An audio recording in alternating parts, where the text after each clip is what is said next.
જય સ્વામિનારાયણ. અને એ છેલ્લે એ જ સાર, સ્વર્ગ અપવર્ગ સુખ ધરીય તુલા એકંગ તુલન તાહી સકલ મિલી જો સુખ લવ સત્સંગ.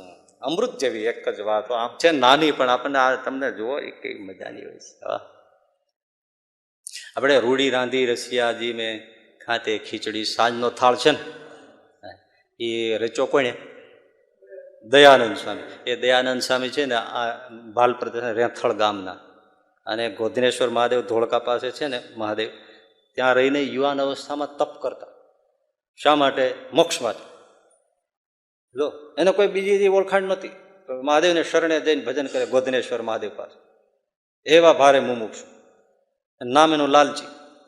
લાલજી આવ્યા ગરડા, મહારાજના ચરણમાં પડ્યા. મહારાજ, હવે મને સાધુ કરો ને આપની પાસે રાખો. મહારાજે ત્યારે દીક્ષા આપીને લાલજીનું નામ પાડ્યું દયાનંદ સ્વામી. કવિ પદરચનાઓ કરતા, અને એમણે એ સંપ્રદાય પ્રસિદ્ધ થાળ સાંજનો, રૂડી રાંધી મેં રસિયાજી કાંતે ખીચડી રે રૂડી રાંધી મેં મધુરે મધુરે તાપે માખણ ખીચડી. આપણે તો ઝડપથી બોલી જાય છે એટલે નથી ખીચડીનો સ્વાદ આવતો, નથી થાળનો સ્વાદ આવતો. હા, પણ તમે જો આપણે એક કડી જ બોલ્યા, પણ આમ કેવું લાગે જાણે ખીચડી ચડતી હોય, આમ ભાત વરાતો હોય અને હૈયું પીગળતું હોય. શું લખ્યું છે? ચોખા દાળ જતન કરી જોઈ. કેવું છે? મધુરે મધુરે તાપે માખણ ખીચડી રે. ચડીને માખણ જેવી થઈ ગઈ ખીચડી. એવી એ બનાવતા આવડે તો, બાકી ખીચડો ગાયોને દેવાય એવો બનાવે. હા, કઈ એમાં મજા ના આવે. કઈ કાંઈ નહીં, પરાયણે પછી ખાઈ જવું પડે હેઠું મોઢું રાખી.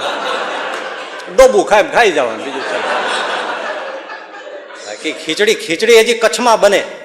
કચ્છની ખીચડી તમે ખાઓ, હા એ બને. એના મગે એવા, જો કે કોઈ લાવી નથી દેતા, એ અલગ વાત છે.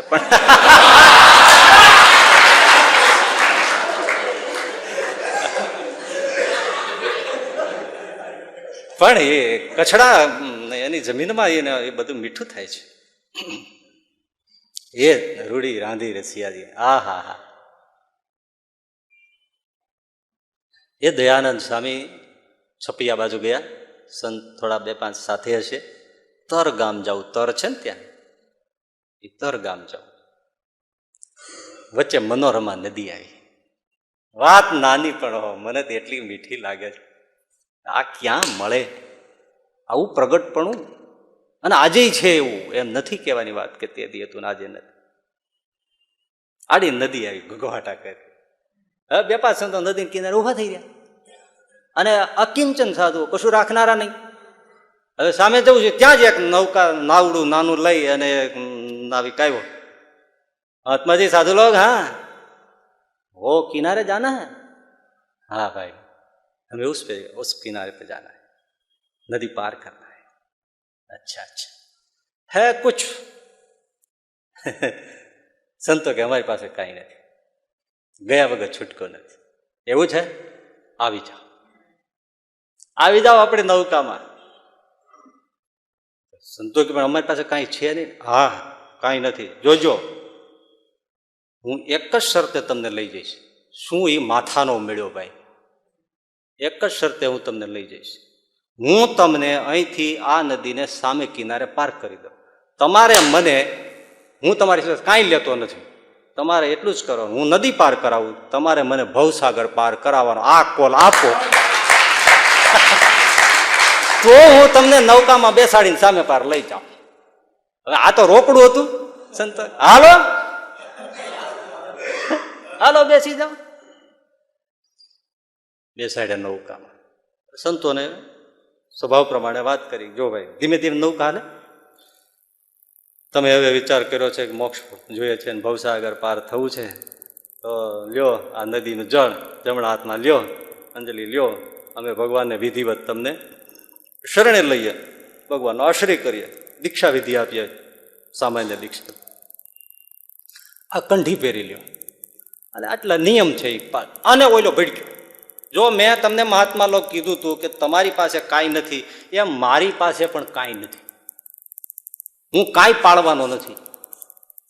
જોજો, તમે મને કંઠી પહેરાવો, નિયમ આપો, તમે કેવી બધા નિયમ પાળો ને પછી મારું કલ્યાણ થાય તો મેં કાંઈક આપ્યું કહેવાય અને તમે લીધું કહેવાય. મેં તમારી પાસે કાંઈ લીધું નથી તો હું શું કામ તમને કાંઈ આપું? મેં તમને નૌકામાં બેઠા ત્યારે કોઈ નિયમાવલી આપી? એવો માથા નો મળ્યો. તમારે મોજ પડે ત્યાં બેસો, હું તમને બથમાં ઘાલીને સામે કિનારે લઈ જઈશ. આ મારી પોતાની વાત છે. અને તમે મને નિયમ પકડાવવા માંડ્યા.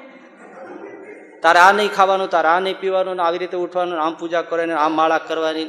હું કાંઈ તમારી પાસે લેતો નથી, તમારે પણ મારી પાસેથી કાંઈ લેવાનું નથી.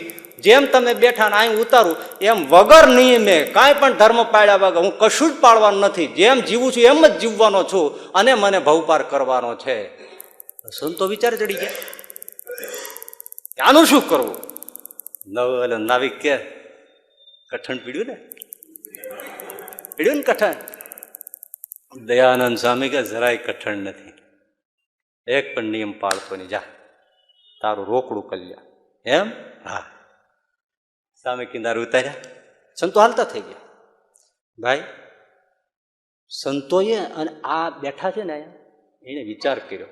મારા સાધુએ કીધું કે રોકડું કલ્યાણ કરવું અને સાધુએ કીધું તું નિયમ રાખજો, પણ આ અનાડી એકે નિયમ પાળવાનો નથી. આ પાપ કરતો છે એ એમ જ કરશે અને મારે એને એમનેમ જ ઉફાડી જવાનો. અને સંતોએ કીધું કે એનું કલ્યાણ રોકડું, અને આ માળો સામે પગ ભરાવીને બેઠો કે હું એક પણ નિયમ પાળું નહીં. અને જે જીવન જીવશે ત્યાં સુધી પાપ કરે ને બધું કરે ને છતાંય મારે લઈ જવાનો.